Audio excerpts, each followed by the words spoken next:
Hi, I'm Amy, and this is A Star Reads, and it's time for a new video series. And I'm going to be calling it Try a Chapter in a Coffee. So the books I have on my shelf at home, I've got a lot of them on there that either I don't know where they came from, they're really old ones that Mom had that she's read before and probably won't read again, or books I'm not as excited about, or we got at a thrift store or something, and I'm just not sure if I want to read them.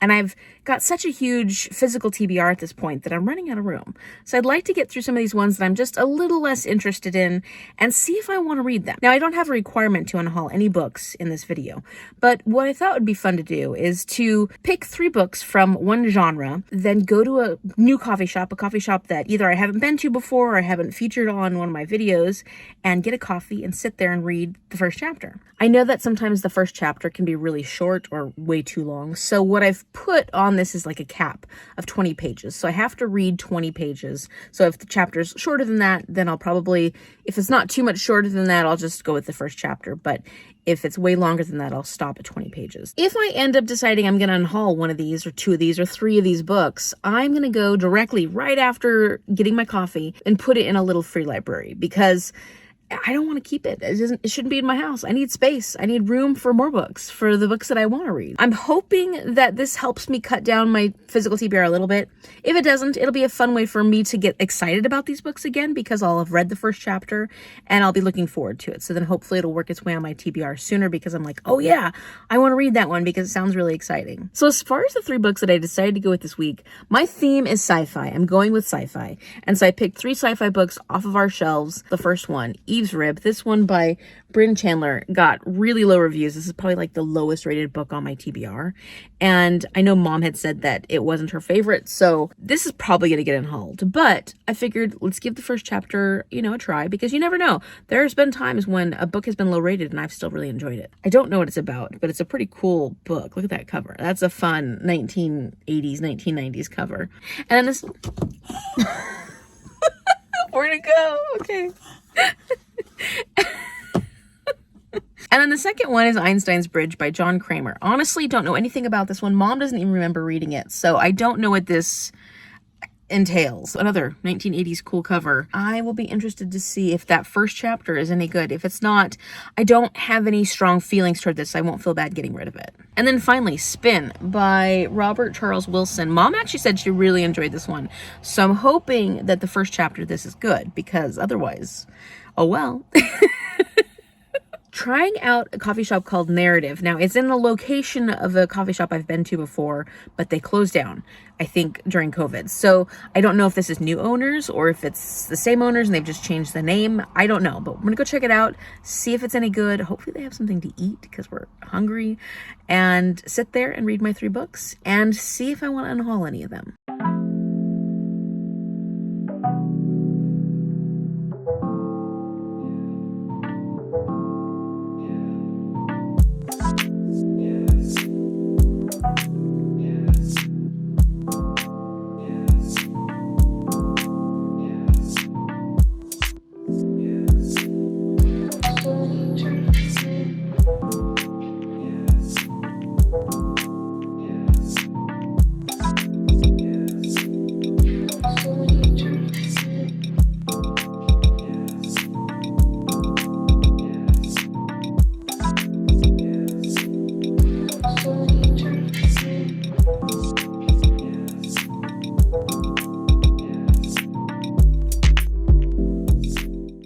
How's it going?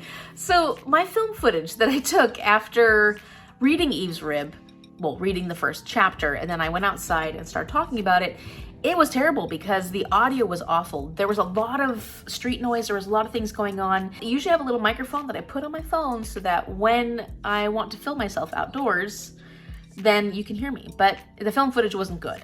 So I'm going to talk about Eve's Rib here. Oh, and before I forget, in the B-roll following this, you're not going to see me actually reading Einstein's Bridge, because for some reason that footage got corrupted. Like, I don't know what's going on with all my film footage today, but It's okay, because the rest of it's fine. So you'll just see me automatically reading Spin. I will be talking about Einstein's Bridge as well as Spin, so don't worry, it'll happen. Okay, so Eve's Rib was actually not a horrible chapter, and you really did find out what the whole story is going to be about in that first chapter, which I thought was, I mean, I guess makes it a little too predictable, but I thought that it was okay. Like, the chapter was fine. I didn't hate it.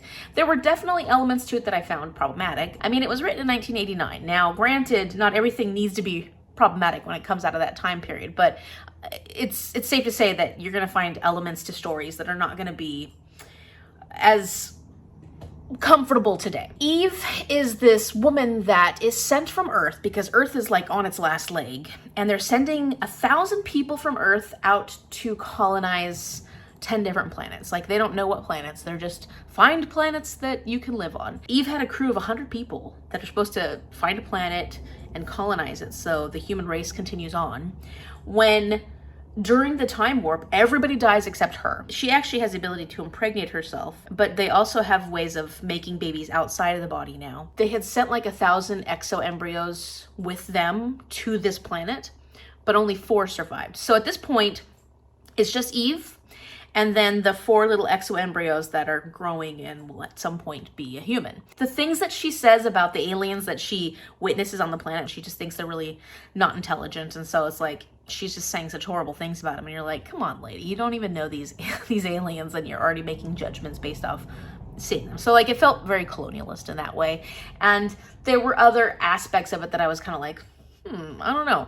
But the whole concept of the Eve's Rib is that she's Eve and she's on this planet. And of course, as you know from the story of Adam and Eve, Adam's rib turned into man, right? So Eve is the one who's populating this planet. There is some philosophical elements to this, quite a bit actually, because Eve is wondering about a soul and having a soul. And will these exo-embryos have souls? Because they're humans, but they're not really humans, are they? You know, like, she's not quite sure what the philosophical implications of all of this are. So that's kind of where the story was going. I was surprisingly a little more interested than I expected to be, but I also saw the ratings. Like, the ratings are like 3.13, and I don't know, I have other sci-fi I'd rather read. So like, even though I wasn't hating this one when I was reading the chapter, I also saw how it could become very problematic, and that I just don't really need it on my shelf.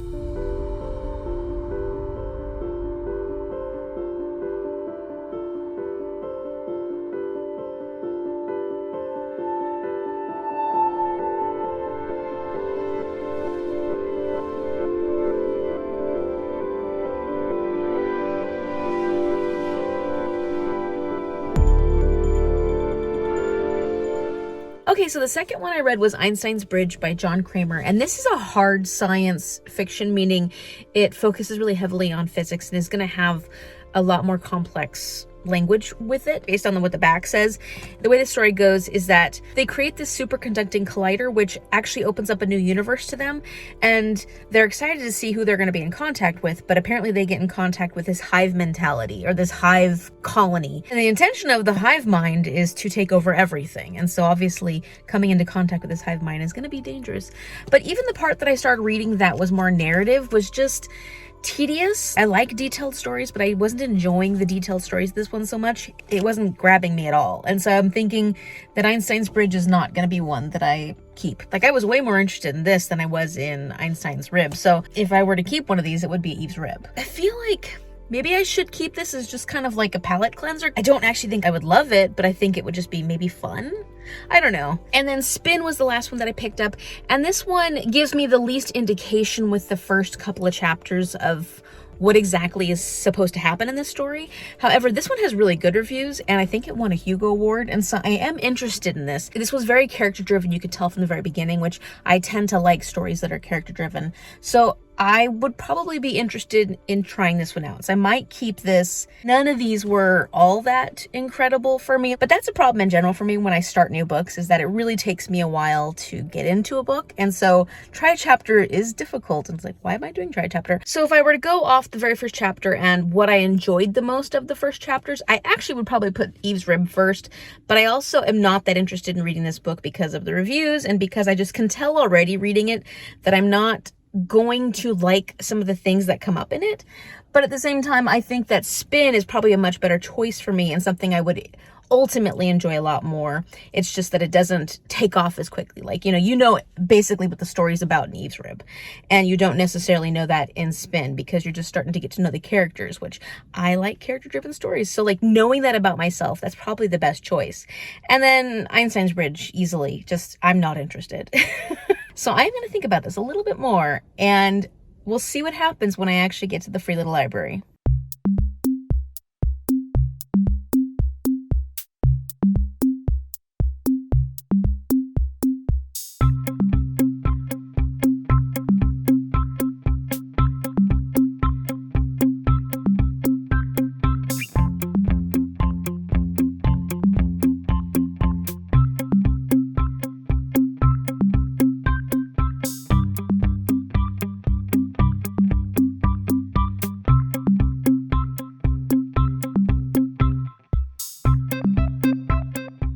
What'd you get? Horticulture Magazine, a book by Joan Harris. She's the person that wrote Chocolat. 5 quarters of the orange. And then what else you get? I love cute little love stories, Christmas love stories. Oh, that looks cute. That looks fun. Yeah. My only intention wasn't just to try a chapter, it was also to try a different coffee place. So I was checking out Narrative, which I had been there before when they were a different place, but now they're Narrative. And we really enjoyed it. There were a lot of things about it, like the atmosphere was wonderful. The music was a little louder than is conducive to reading in a coffee shop, but it was really nice for sitting in a coffee shop and enjoying your coffee. The food was okay. Mom's avocado toast was delicious. It was really, really good. My biscuit sandwich, the biscuit was really dense. It didn't have a ton of flavor. I felt like it might be a really good biscuit for biscuits and gravy, but for a sandwich, it just wasn't the best. And so I didn't end up eating a lot of my biscuit. The croissant was okay. Didn't have quite as much filling as we would have liked. Our coffees were really good. My latte was really nice. I had basically the house latte with the regular coffee. Mom got a fancy coffee, and hers was a little more tangy. So it felt to me like a blonde bean or something like that. I don't know enough about coffee to be able to tell you that, but it had more of a tangy, fruity flavor to it. And she did enjoy it. She seemed to enjoy it. It was not the cheapest place to have coffee in the morning, but we enjoyed our experience. And the chairs, like everything about the place was super cute, but the chairs were really uncomfortable. So we ended up moving to another spot where we could actually put our feet on the ground. Well, I could, Mom still couldn't.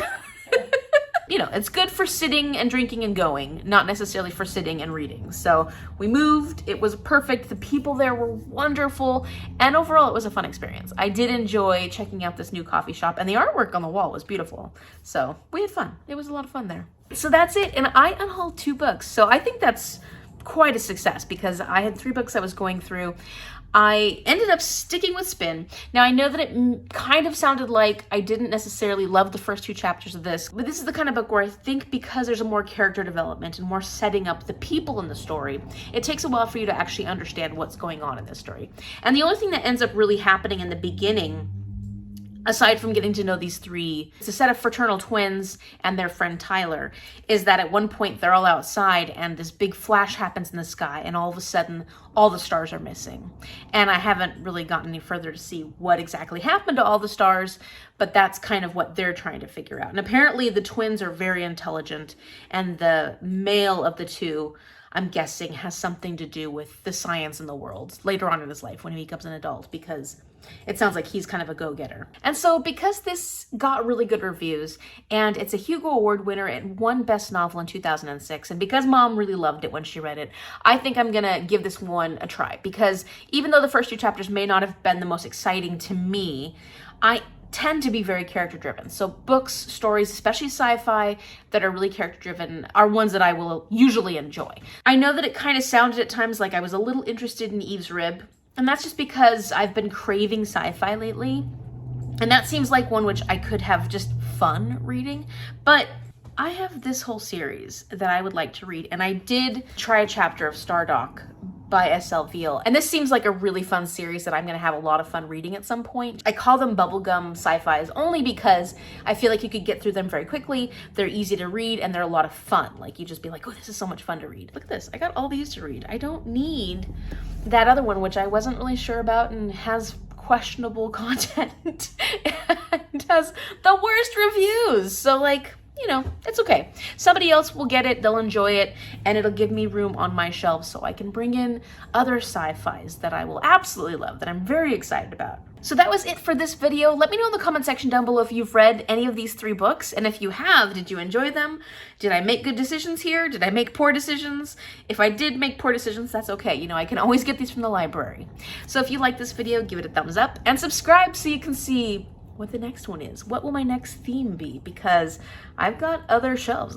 All my books are based on genres, so which next 3 books am I going to be trying to get through?